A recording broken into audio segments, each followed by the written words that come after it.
প্রকৃতির জলে অবগাহন করতে চান সব পর্যটকই। সম্প্রতি জলধারায় নেমে বিপাকে পড়েছেন একদল পর্যটক।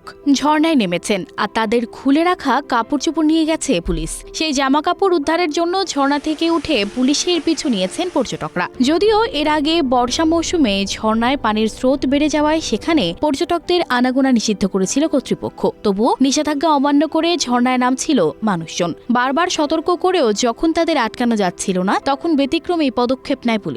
সম্প্রতি ভারতের কর্ণাটকে ঘটেছে এই ঘটনা। সেই দৃশ্য ভাইরাল হয়েছে সোশ্যাল মিডিয়ায়। ভারতীয় সংবাদ মাধ্যম হিন্দুস্তান টাইমস জানিয়েছে, কর্তৃপক্ষের নিষেধাজ্ঞা অমান্য করে মুদিগেরে এলাকার চারমাদি ঝর্ণায় প্রবেশ করেন কিছু পর্যটক।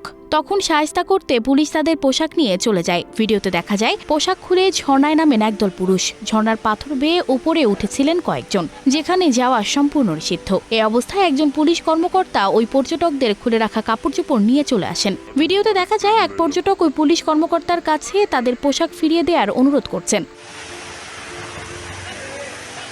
ভিডিওটি শেয়ার হওয়ার পরপরই দ্রুত ভাইরাল হয়ে যায়। সেখানে অনেকেই পুলিশের এমন পদক্ষেপের প্রশংসা করেছেন। একজন লিখেছেন, একে বলে কিছু না করেও অনেক কিছু করা। আরেকজনের মন্তব্য, এমন ব্যবস্থা সারা দেশেই চালু করা উচিত। তৃতীয় একজন লিখেছেন, হয়তো এটি অবৈধ, কিন্তু মানুষ যদি না বুঝে তাহলে পুলিশ আর কি বা করতে পারে। জানা গেছে, পর্যটকদের কাপড়চোপড় পরে ফিরিয়ে দিয়েছিল পুলিশ। সতর্কবার্তা দিয়ে তাদের ফেরত পাঠানো হয়েছে। বর্ষা মৌসুমে ঝুঁকি বেড়ে যাওয়ায় গত 1 জুলাই থেকেই রাজ্যের বিভিন্ন ঝর্ণায় পর্যটকদের প্রবেশ নিষিদ্ধ করেছে কর্ণাটক। সঞ্জিদা রহমান, প্রবাস খবর।